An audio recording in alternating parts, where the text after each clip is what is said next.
Welcome, everybody, to another installment of the Enablement Squad webinar series. And as the title suggests, we're going to be talking about breaking into the enablement industry from other areas: sales, marketing, product, anywhere else but enablement.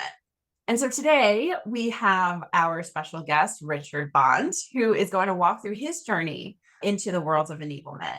And he'll share some of the things he's learned along the way and some best practices on how to break in. Richard, I'm going to hand it over to you. Why don't you introduce yourself? Thank you very much indeed. Hello, everyone. Lovely to be here. As Michelle very kindly said, I'm Richard Bond. I'll give you a kind of potted history rather than the crazy detail, and I'll try and be as clean as possible, but I did run this past Michelle to just make sure the story was okay. But I actually went to university and I studied as an actor. And whilst I was being an actor, like most actors, I was actually bussing tables and working in cafes and restaurants. It was pretty bad. So there was one particular day where the manager asked me to clean the toilets. And for a specific reason, it was a pretty bad mess that was in there.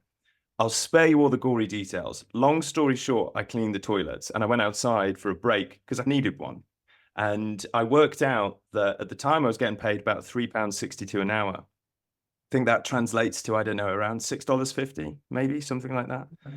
And I worked out that they paid me about 90p for the entirety of cleaning the bathroom. I thought it might not be worth much, but I'm certainly worth more than that. So I marched straight down to the job office and I looked at all the jobs, and there was a job there for a salesperson, 100% commission selling wine. And I thought, that's got to be better than what I just did. And that's how I joined sales. So like most people, I didn't train to be in sales. I fell into sales.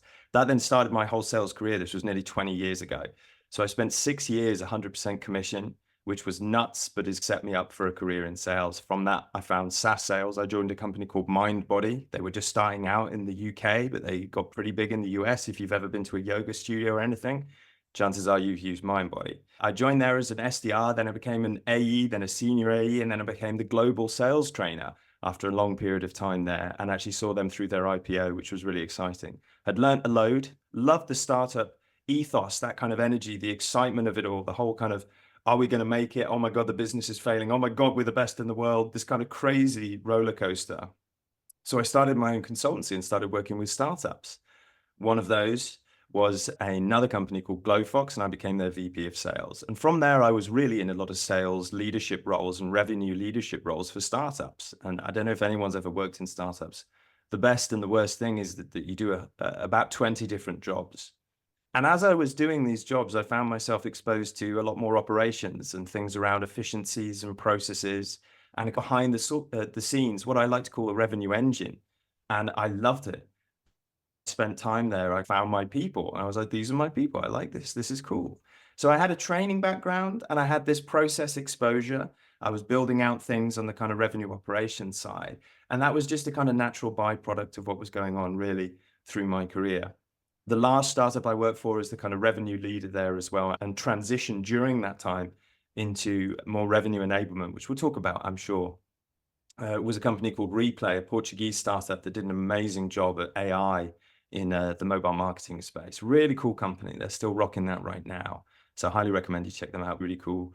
And as I was leaving there became an opportunity to go all the way back to that company that I helped in my consultancy called Glowfox, and they were looking for someone to help them with revenue enablement. So I joined them. They were acquired by ABC Fitness, another massive, well-known institution in the US, really cool company. Their hiring have got great benefits, by the way. If anyone's interested, you should check them out. So I went and joined them as revenue enablement. And that really was the first time that I'd launched in and started an enablement role. Everything else that I'd done either had a piece of enablement in it or onboarding, training, coaching. When I was a sales leader, I was very much a kind of player coach. I had to work really hard at doing better on the data side, on spreadsheets and stuff. And that's something that I got better with over time. But I had this kind of wonderful exposure into different areas. And it's certainly something now I'm like, okay, this is my thing. I found my home, I found my people. And this is where I can feel I add the most value and enjoy the most as well. So hopefully that gives you a bit of an overview. There's so much more detail in there. So about breaking into enablement, I think my story is a little bit different, but certainly one that I think we can all talk about, and would love some input from everyone on that stuff as well. I'm sure you've got questions. I certainly do myself. Yeah, no, absolutely. So for those of you on the call, this isn't a webinar style, so you can feel free to raise your hand and unmute, or you can post in the chat if you have questions. But yeah, no, this is a really interesting, especially coming from someone who was in sales and then ended up being a sales leader. These are the people that we really need to work very closely with, and we need to gain the respect of in order to work well in enablement. So I want to definitely touch on that a little bit later.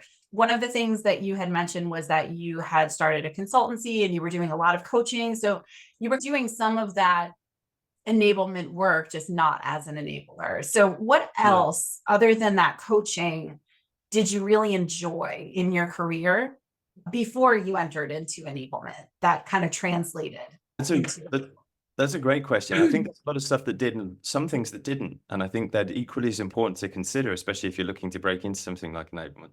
Now, I was doing all this work really without understanding what enablement was, or being even realizing that there was a role for it.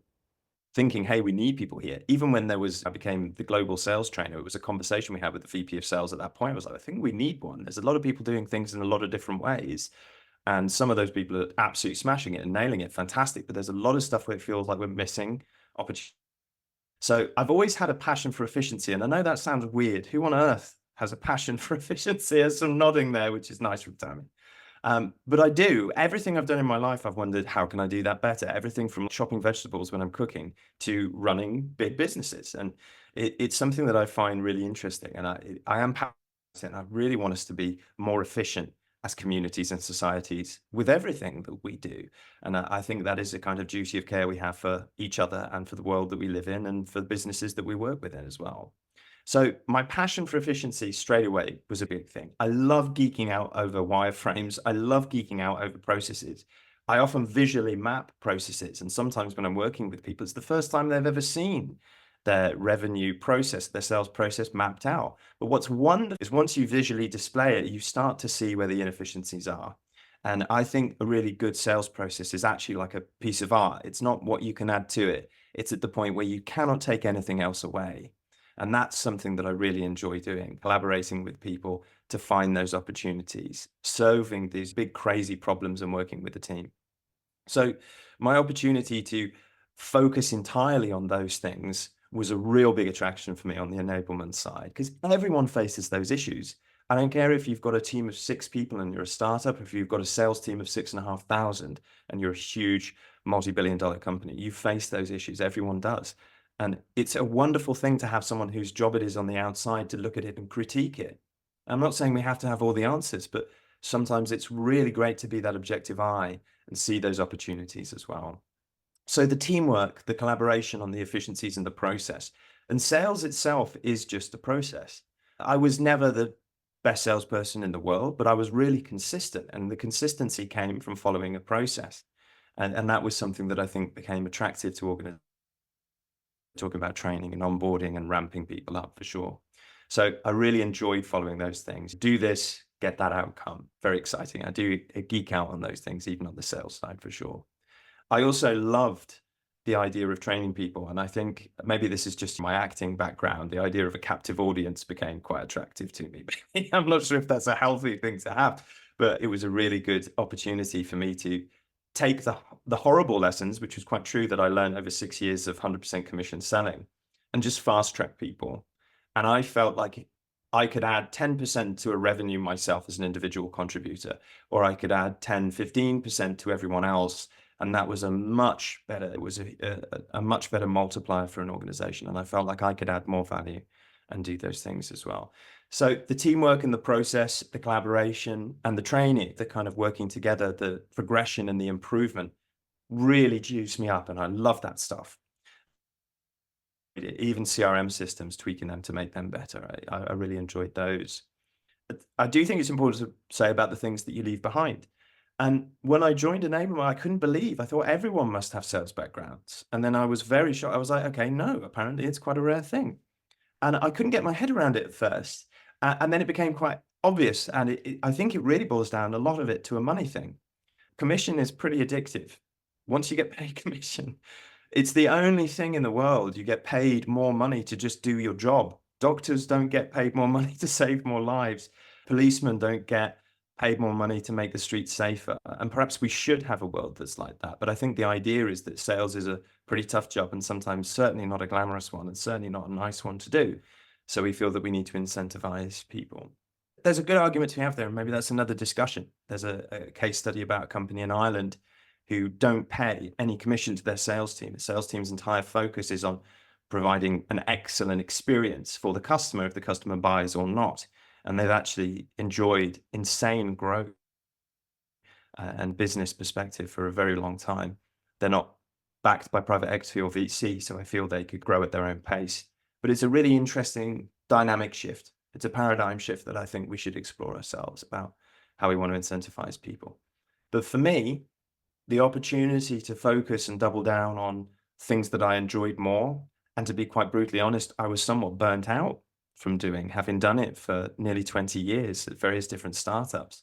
It felt almost like I could take a step back and step away and educate people. And Michelle, I know you and me have spoken about this. I was actually shocked as to how much more selling I was actually going to need to do. And perhaps this was naive of me. I actually think you have a harder sell as a revenue enablement professional to the people that you work with, to the people that you serve, to the teams that you work within. I think you have a harder sell there than I think I ever did as an individual contributor or as a player coach, as a leader. So there were so many things that would just really appeal to me that dragged me into revenue enablement, and I loved it. But there were things that I had to leave behind and leave to one side. And I would certainly say to someone, if you are money orientated and you're money driven, chase that commission. Maybe it's not a bad thing to stay where you are. Maybe it is a good thing for you to stay in that leadership side.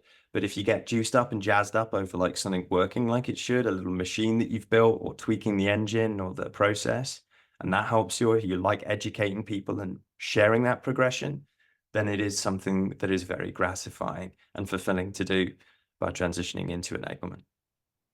Love that. And so you mentioned before, we're as revenue enablement individuals, we are selling every day, right? Mhm. And you were lucky enough to come from a sales background. But thinking about someone who might come from a marketing background or a product background, would love to hear your thoughts around how would they break into enablement and gain those skills. Do you think it's something where you left waiting tables to become a salesperson and you had to just learn on the job? What about those folks who may not have that background?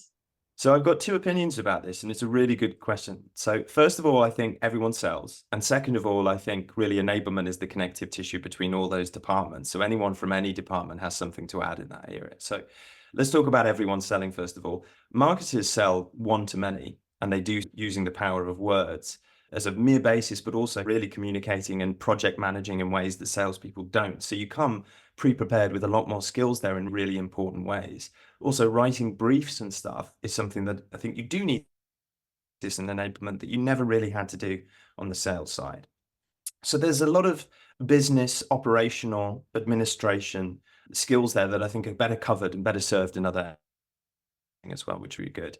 And on the product side, I think what's great about it is that you have this gift, forcibly sometimes, of prioritization that is also a huge boon in enablement, because you're going to be given a million different things to do. And if everything, so what do you do?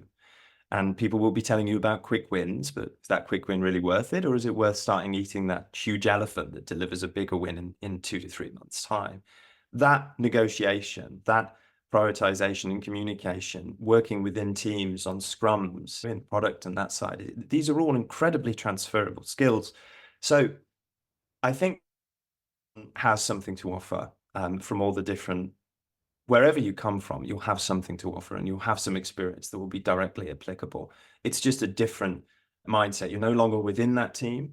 Your role is to be on the outside and serve them and help work with them. And that kind of brings me to my second point. I really think that enablement is this kind of wonderful outside eye, this kind of go-between, this person that can speak marketing, speak product, and speak sales, and be the communication, the connective tissue between them all. And that's a really important piece to have there and think about. And that itself can sometimes be overwhelming, because then you're like, okay, I serve all of these different departments. There's always things to do. There's a million different things we can do to impact the revenue or impact the efficiency of the organization today. So what do we do? And that's where the prioritization comes in. I think if you aren't from sales, that's great. If you are from sales, that's also great. You've just got to double down on the skills that you've got, but be willing to work with and collaborate with and learn from all the people in the other departments, which you will be working closely with. But it's a great opportunity to do so. There's a thing in sales called the dummy curve. And I'll leave you with this as a kind of idea of something. And the idea is that when you start sales, you don't actually know what it is you're selling. And because of that, you end up just asking a load of questions and your sales go up and you do really well because you just ask a load of questions and you don't talk too much because you're so nervous you're going to say something wrong. So you often find like salespeople who are just joining, it's called a dummy curve because you don't know what you're talking about. Might be a bit rude perhaps, but they sell really well. And then the more they learn, they get to this critical level where they think they know enough and just a small amount of knowledge is a dangerous thing. And they actually dip and then they pick back up again as an expert. And I think it's really important to stay in that initial phase, to always know that really nothing and ask all the right questions. And whenever you work with marketing, make sure you ask big open questions. When you're working with product, big open questions, even when you're working with sales, and to look for the opportunities that other people are overlooking. Love that. And I want to touch on what you just said at the end. Knowing nothing is probably one of the better ways to sell because all you're doing is asking questions. Prior to being in an enablement role, you don't know what you don't know. So what was it that you didn't know once you went into enablement? What were some of the things that surprised you about the role or that you were expecting? Curious to hear about that. Yeah. Things that I'm still working on, I think, but also things that interest me from a personal. I've mentioned prioritization already. Project management is a hugely important thing. Collaboration and communication. And communication, I actually think, is one of the biggest problems that we face as a technology first, remote first, hybrid organization and the kind of workforce right now, because there are so many different people who need to know. So how do you make sure that the right people have the right information at the right time? It's a big problem. And it's one that I'm hoping that AI could solve relatively quickly with everything that's going on in all these different work streams, all these different chats, all these different Slack channels and Teams chats and email threads and docs, etc., and Asana boards. With all these things going on, it'd be wonderful to have someone just each day who came to me and said, this is the thing we're working on today, by the way, this thing matters today. And until someone solves that with technology, we have to do that ourselves. So the communication piece was a huge one. And I didn't know I need to get better at was being far more concise. My default, as you can probably tell, is verbose. I just always like to go overboard. I find words to be powerful. And I would end up writing essays on Slack to people that I think they just looked at it and they were like, oh my God, Richard again, forget it. And really important information was being missed. So being able to condense that, being cognizant and empathetic with your audience and making sure that you do communicate effectively was something instantly I was like, okay, I need to get better at this. And I didn't realize about that. The project management, I'd never used Asana before joining Enablement. And then I was like, oh my God, I love this tool. Where has this tool been in my life? I'm like totally an addict now, a big fan of that. But getting behind those tools and leveraging them, I think is really important. But then making sure that you're also working within whatever centralized piece of equipment you have. There's this strange graying of the black and white areas of products at the moment, where all products are trying to muscle in on other areas in order to increase revenue. And I think it's very easy for everyone to be far too distributed on the tech stack. And I think it's really important for people to select, we use this thing for this thing, and that's where we go for that thing. And I think it's really important to do that. That's also part of our job. If you've chosen something and you're doing good project management on Asana, for example, is anyone else bought into Asana, or are you really just using it and evangelizing it and loving it and shouting about it to everyone else and no one else is using it? So making sure you're all communicating in the same space and utilizing the same tools was also a big thing that I needed to get better at very quickly. And I guess the last thing there is prioritization, about making sure you do know what the right thing is. And there's a lot of things around RICE scoring systems and RACI frameworks for project communication and management, all really useful, great. The thing that I found massively changed my productivity was the Ivy Lee method. And if anyone's never known about this, Ivy Lee was a consultant, a business consultant way back, I think in the 1920s in the US. And he was hired by a steel mill owner to help him with his leadership team. And he said, I'll spend 15 minutes with each of your leadership team and I'll increase your productivity. And I tell you what, I won't charge you, but in 6 months, you just pay me what you think it's worth. So worked with all the leadership team and gave them just 15 minutes. And the whole thing was like, you choose the most important thing All right, the night before, you write a list of the things that you need to do. You choose the most important thing next, no matter how big, whatever it is, and you do it until your work is done with it. And only when you're done with it, you move on to the next thing. And I know that sounds crazy and a little bit stupid and a little bit maybe too easy, but it wildly changed my productivity and my focus because I was prioritizing the most important thing. It allowed me to say no to stuff, which I needed to get really good at. Vitamin N, one of my friends calls that. Everyone needs vitamin N every day. Just say no a bit more, but it really helped me with my prioritization. Lots of stuff there and way more, but things that I hadn't really lent into as skills before that were integral for any degree of success in enablement. And no one had really sat me down and said, hey, Rich, you're going to enablement. Here's the hard truth. So I had to learn them on the go. And I think I'm still learning them today. Yeah, and that's a great point, right? Because you don't have somebody sitting you down to warn you beforehand. So I'm curious, before you entered the world of enablement, what preparation did you do? Did you decide, I should probably pick up a book and read about this since I've never had this title before? Or maybe, I don't know, go on LinkedIn and look at some of the influencers. Like, what were some of the things that you tried to figure out before entering? And what were some of the important things that you learned and you're so glad you did prior to going into enablement? Great question. Do you know what? I think, first of all, I wish I'd known you and I wish I'd picked up the phone to you to ask you those things because I hadn't done any of those. My kind of first transition, it was a very specific thing. It was training and it was onboarding. And these were things that I knew pretty well. Now, I think what was great about that is I was like, okay, cool, I'm in my comfort zone here. I can do these things. Fortunately, I joined at the same time as a lady called Hilary Gray, who is a phenomenal learning and development professional. And she's actually got a master's degree in creating a culture of coaching. That's literally her thing. She's written about it. And it's, okay, great. This is someone I can really lean on and like work with very closely. So she was brilliant to help me with the structure. But there was a lot of learning that I did about learning itself, which was important, about retention, about different teaching styles and methods, and making things engaging and the utilization of stories, all things that I'd had a little bit of history of with acting, with sales itself, with training and development before bringing in. Now, where I started to really need to reach out and speak to people and form the community, and this is where I think communities like this one are so important, are the things where you start having to do things that are outside of your comfort zone. Things like, okay, we need to make Salesforce way more efficient, or we're all going to migrate to a new CRM system. And you start working, collaborating with more operations teams directly or other departments that perhaps are outside of the norm, getting to know new tools, having to learn them. And for that, I highly recommend just leaning very heavily on your account managers. We use Jiminy as our conversation intelligence tool. Account managers there are just awesome, like really willing to help whenever they can. So we also use Chili Piper for lead routing. And again, account managers are brilliant there and they can really help you and you collaborate with them. So I read a lot of articles. I went on a lot of LinkedIn. I did a lot of courses to bolster the areas. But I think the biggest value add for me was just talking to other enablement specialists, because it's what I call crossword theory. You might get stuck on one word. All right. You just show that to one other person. They get that word straight away. That doesn't mean they're more intelligent than you. It just means that when you collaborate on the same project, they have a different viewpoint. They have different information and experience. Maybe they can solve that word a little bit quicker than you can. So engage in these communities deeply, form connections, find people who you can just, in a bit of a crisis, pick up the phone to or reach out to on LinkedIn and just be like, hey, if you've got a solution for this, and that's really worth its weight in gold. Great.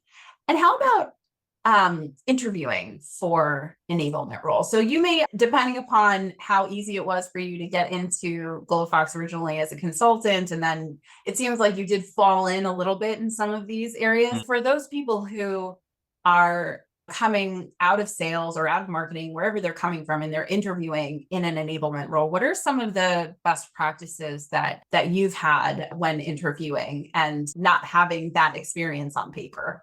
Yeah, it's really important. So first of all, if you don't have anything to lean on, it's going to be super hard.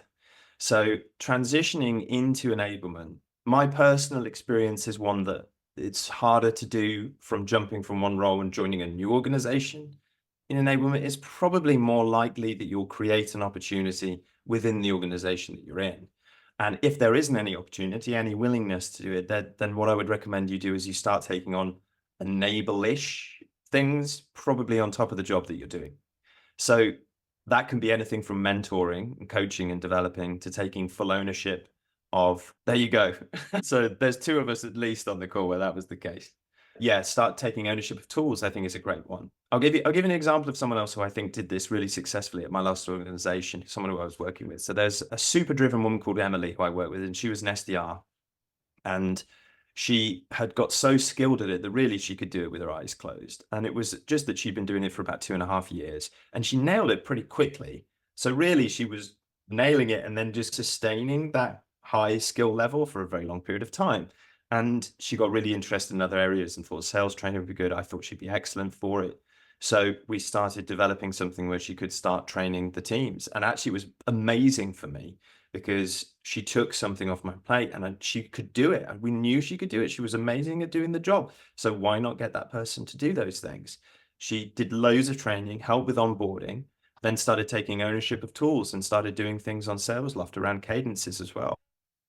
She was nailing her job, but on top of that was also adding huge value to mine. And I was talking about it very loudly to everyone that I could, because I'm like, can we get her full time to do this? It's amazing. Anyway, she ended up transitioning into revenue operations, and a big part of what she did was supporting enablement. And that was a very natural shift.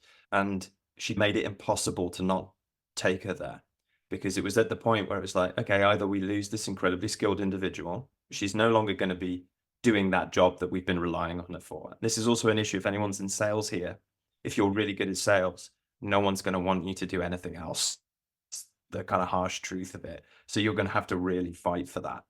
And the option was we either lose this talent or we find a place for her on the enablement side. And unfortunately, there was one there. So take on things that you aren't doing already. And a simple one to do is the ownership. But there are projects always ongoing that you can support.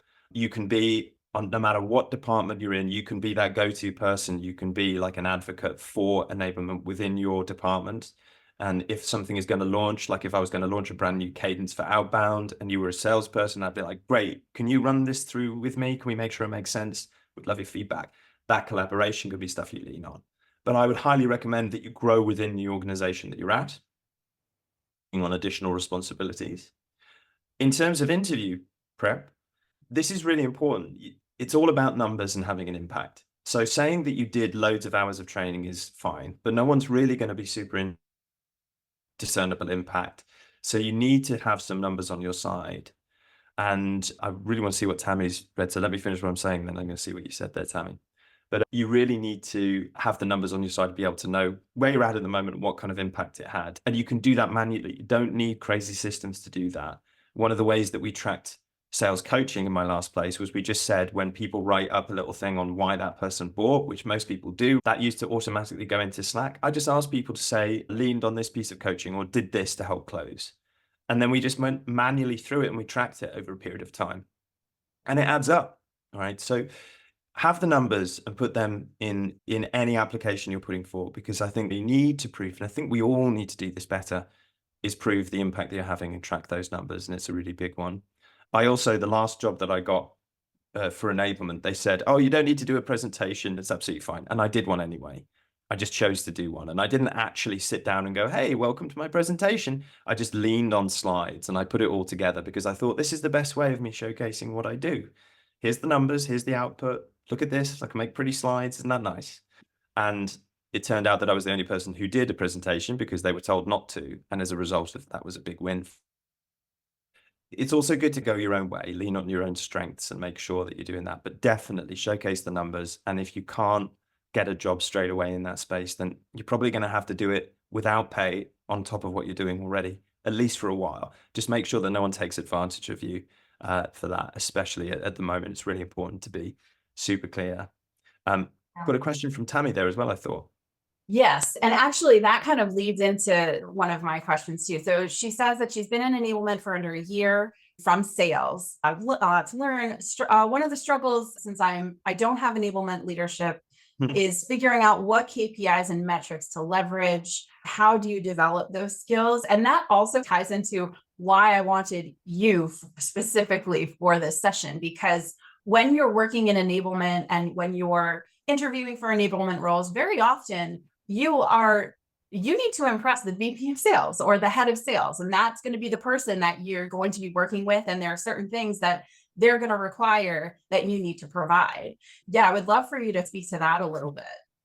It's a great question. Fair play to you, Tammy, as well. The bravery to say about these things that you're struggling, I think, is really important, because I think we all do. And I think there's a bit of a tendency for us to go, no, I know what I'm talking about. I know what I'm doing. And that can be really problematic. I don't think I've got all the answers for you, but I have got something that I think you can lean on. First of all, in terms of developing what are the KPIs and metrics to leverage, if that's not your skill set, equally, you should have good communication with the leadership, the sales leadership, who should know that stuff inside out. They probably wake up having dreams and nightmares about those things. So they should tell you, and they'll have a focus point. But if they don't, then it's going to be hard for you to define it, because really your job is to, I think, plug into their vision of what they're wanting to impact right now and to solve how we do that. All right. And your background in sales, I think, will drive that, because you'll have a knowledge and experience of what it takes to move things along. It's actually really direct. If it's a SaaS company, which I assume it is, because most companies are now, but any sales company, really, they care about conversion. And the conversion through the funnel. They care about the average contract value, and that might be anything. It might be average sales price, or average how much money they're selling for on average. And that's pretty much it. Now, what is often overlooked, however, by sales leadership is capacity. And by capacity, what is the actual functional time that the sales individual has to do their job? Often overlooked, because we aren't really in an office anymore, and we can't see someone picking up a phone and dialing 120 times a day. We're just looking at numbers, and we're like, those numbers, we can get more out of those, which I think is quite dangerous. So I think looking at capacity, especially when we're all meeting heavy, right? We're all like, let's do some training, let's do this. So here's this town hall that you have to come to. I was speaking to Michelle about this only the other day. If you actually mapped out how much time the sales team have got to do their job, what is the actual functional time they have to do their job? And that's a good place to start. So the capacity is a good place to look at. How much time do they have? What is the maximum volume of leads that they could take? What is the difference between those leads? Are we getting good leads, bad leads, whatever? How do we measure those? That can be something that you look at that is often overlooked. But after that, they will care about conversion. And that will be lead to sales accepted or qualified, like lead, right? So our marketing giving you the right kind of people. Do you have an SDR team that reaches them and qualifies them quickly at the top? You want to increase that conversion as much as possible, because if you open up that funnel, then it trickles down a lot nicer. After that, it's then, okay, we've qualified a lead, but are we generating decent opportunities from them? That should be a massive percentage, because if you're spending money qualifying a lead at the top and not many of them are turning into opportunities, that is a very broken piece. That's a quick win, right? You can change that very quickly. From the opportunities, how many of them are closing?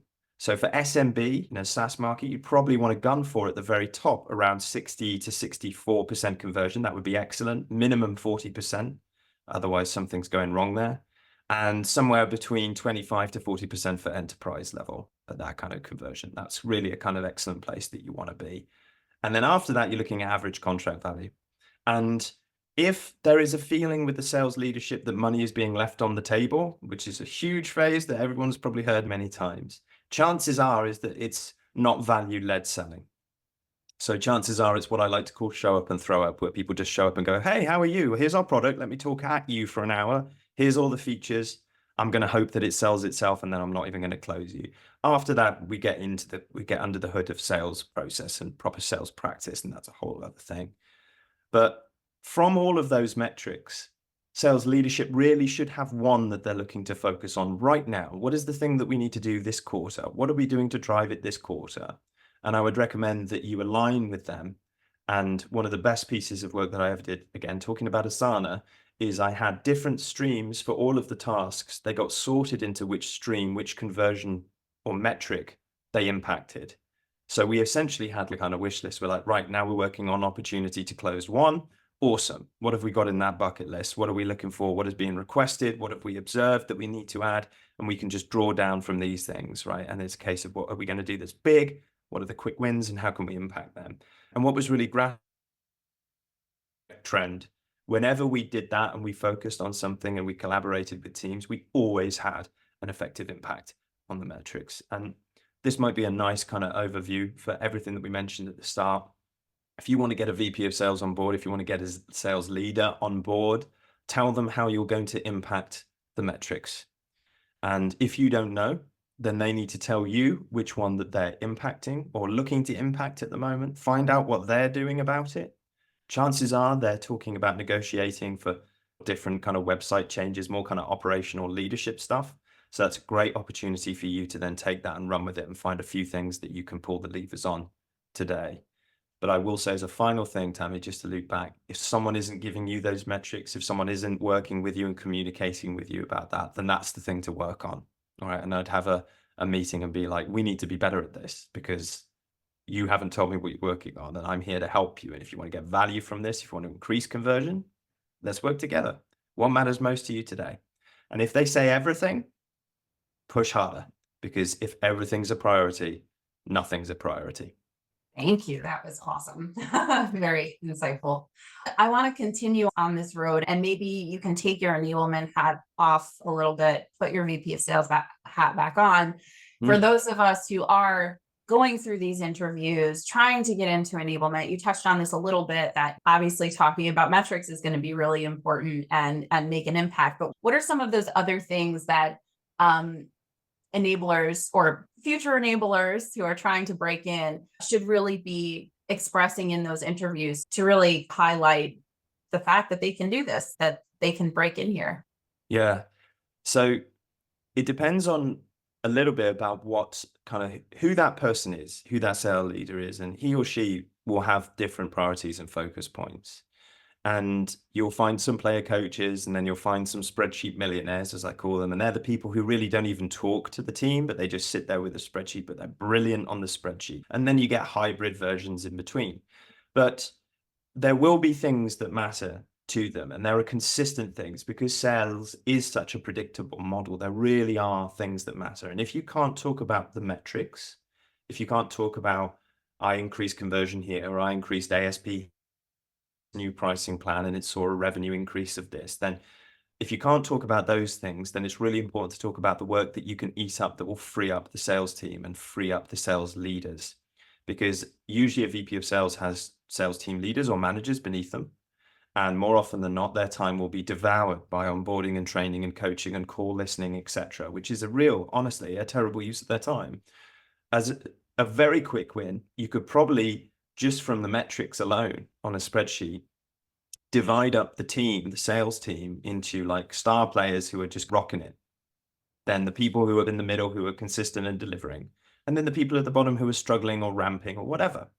If you were to free up the sales managers, so all they did was coached and developed their A players, freed up more time for them, for that top team, that's really where they spend the majority of their time, removing blockers, solving problems, hopping on calls with those people.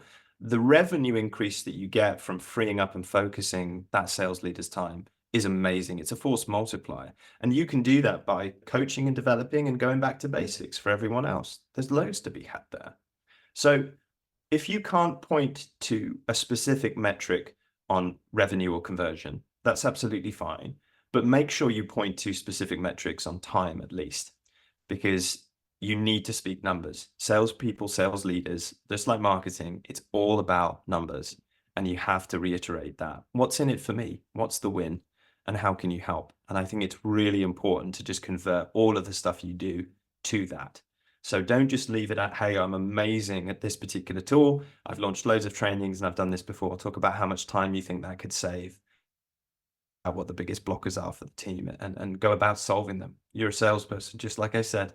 It surprised me more than anything else. Your sales, and it's still your responsibility. Great. And what are some other pieces of advice? And you can go through each area that people are coming from, but if they're trying to break into enablement, what are some of your words of wisdom for sellers, for marketers, for product folks, in order to break into this community? So I think you have a duty to yourself, your team, and your organization to find the missed opportunities. Because look, some organizations have a lot of political things going on, all right? And there's things going on in big meetings where people are essentially just trying to duck and cover, all right? And that's fine. And if that's where you want to be and part of that leadership and part of those discussions, that's absolutely cool as well. I also appreciate that's an important element of organizations, and I cast no aspersions there. I personally was not interested in that. And I think that a big part of what you can do really is enablement is actually support. And I think it's an important element of what you do. And it doesn't matter where you come from, and it doesn't matter what your skill sets are or what your strengths or weaknesses are. You will have something to offer, something of huge value to an organization. And I think it's really important that you find the self-belief and make sure you don't doubt yourself, which will happen. Inevitably, it will happen. Don't doubt yourself to the point of crippling your ability to achieve. So if you see something that needs to be solved, great. That is what businesses do. That is what we are in the business of doing as well. So if it's a big enough problem to solve, create a decent project around it, pitch people on it, find out if you've got anyone who helps, and then go do it. What I wouldn't do is go after something that you think, this is the silver bullet, this is it, I'm going to go after it, if you haven't got that executive buy-in. And that is something that I think it has missed before, that I have missed before for sure. Don't doubt yourself, right? You have value to offer. Remind yourself of that. You may feel sometimes a bit of imposter syndrome if you're transitioning into enablement and you're like, but I'm not, I'm a marketing person, I'm a salesperson, or I'm a product person. I'm not, what is enablement? What even is enablement? You're going to get that way. You are there to just make things better and serve your team, and your customers are the individuals who are having a crazy hard time doing their job, the leaders who are overworked and overstacked and overcommunicated, and then the leadership higher up who have a lot of battles to fight themselves. And really what you want to do is you want to give them a nice chart and a nice spreadsheet that they can talk about, hey, look at all the cool stuff we're doing. And there are a million different ways to do that. But you need to make sure you've got buy-in from people to do it. And you need to make sure you communicate it well. Get people on board and communicate efficiently. And if you've got that, then I think you're in a great place. Excellent. I want to pause for a second. Does anyone have any questions? Since we're not in the webinar forum, if you guys want to unmute while we have Richard. And I could probably talk to you, Richard, all day. I guess one of the things that I've been thinking about is, and I tried for a short period of time, is like an enablement coach. I'm curious your perspective on that. Somebody specifically who's in enablement that could coach you to be a better enabler or become or move into enablement, like what your thoughts are on. Yeah, I think if it's, first of all, it's great to go and get education, right, from anyone, because everyone can teach you stuff. I've never explored specific enablement coach. I'm certainly not, just the idea. I think learning, pay for a lot of learning things, and I think it's great to do that stuff. I hugely recommend forming like a little strong cabal of your own personal enablers, joining communities like this, keep talking openly about the problems you're having, and don't be afraid to share them. Even on social media, I think, I'm trying to solve this. Anyone got any things with this? You'd be amazed how I've been bowled over many times, more so the job that I've had. I think everyone is super willing to help each other out because I think everyone is having their own questions and it's, oh, I can solve that thing, but whilst we're on the call, could you help me with this thing? So I definitely keep talking openly about it for sure. And if there's a specific coach that you've got that someone's recommended or that you think they can add value, absolutely awesome. But open up to other people, come to events like this, keep asking questions, find opportunities to talk about these things. And I highly recommend, this is a random kind of additional point, but the Radical Candor framework, if you haven't read the book or done any of the courses, check it out because it's brilliant for feedback and garnering your own personal feedback. And I've actually found out that there were things that I wasn't very good at, that I wasn't even aware I wasn't good at, from asking those questions. And then that empowers you to go and solve them and fill that gap proactively rather than letting it become an issue. And I've also been surprised by the enablement community that sometimes the solution is a very different one than one that I thought it would be. And that has come from a multitude of viewpoints and experiences. And you pick and choose there as well. So I heartily recommend go learn, go communicate, go talk, get a community. I've no personal experience on a coach, but I can't say it's a bad idea or a good idea at all. I certainly think it's great to ask for support. It's not a problem at all.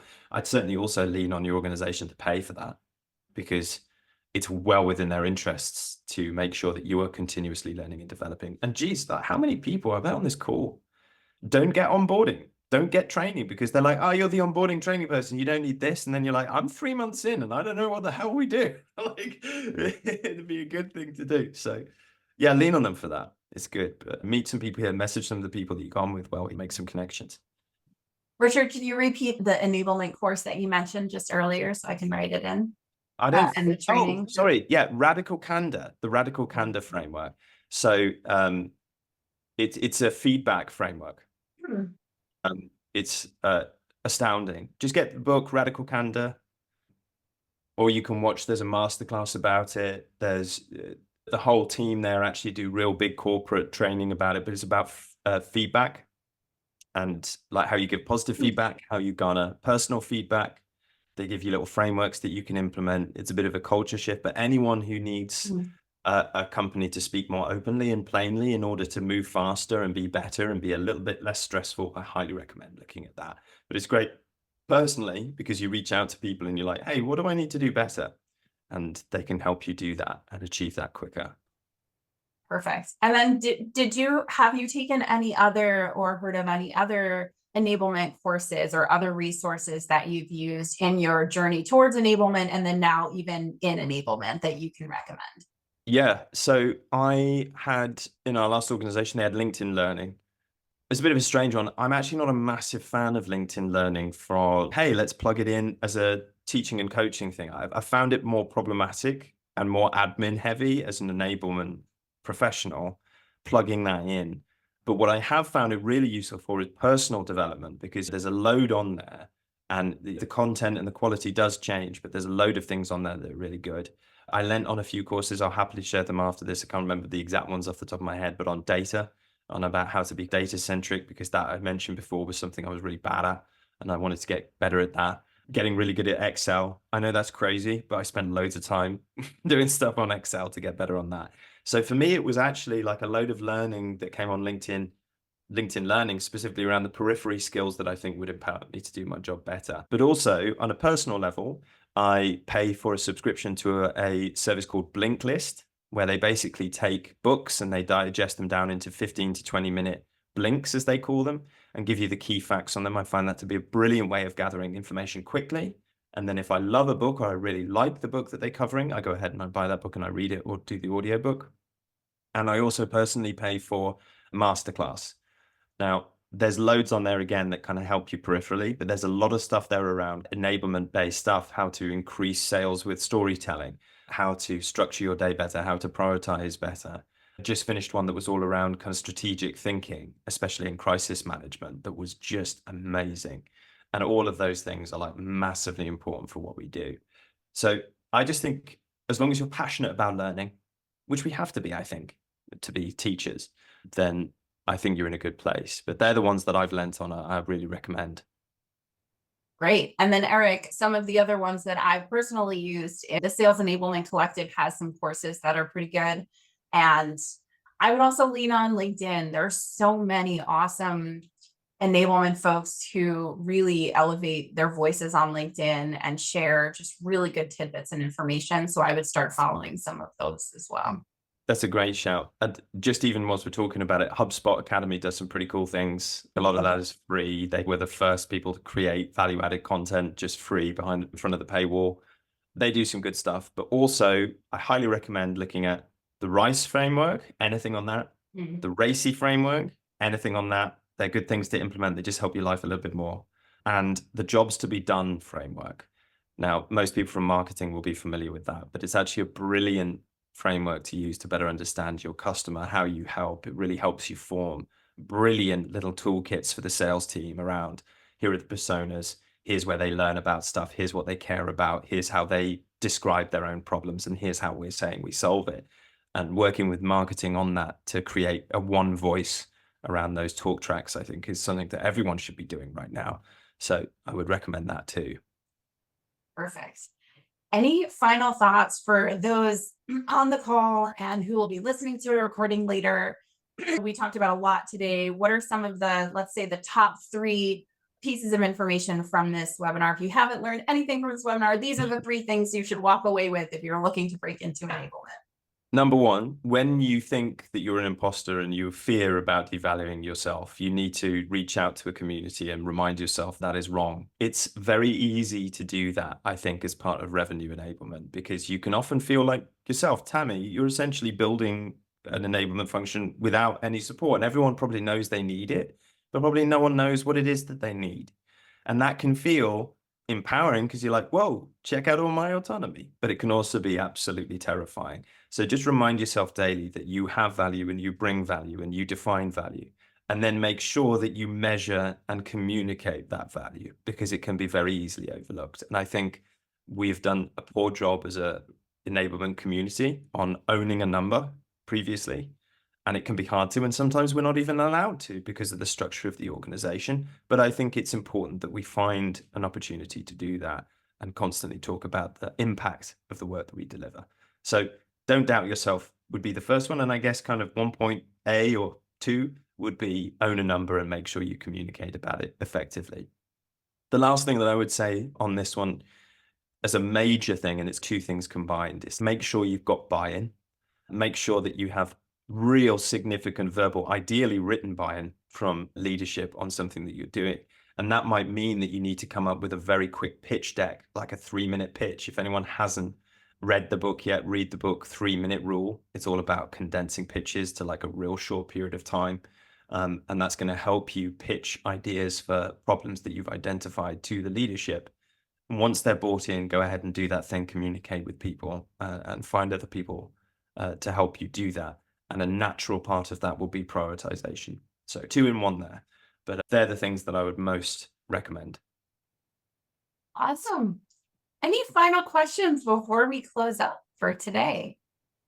Okay, great. Richard, thank you so much for joining us today and sharing your experience breaking into enablement from a sales role. This has been super awesome. Karina, I see your hand up. Or are you clapping? Oh, that's a clap. Clapping. Okay, that's clap. I'm just saying thank you. Yes, we really appreciate you coming on. This recording will be made available, and we'll absolutely share it on LinkedIn and on our Slack. So thank you, Richard. Thanks to everyone else who joined today, and we will see you on the next one.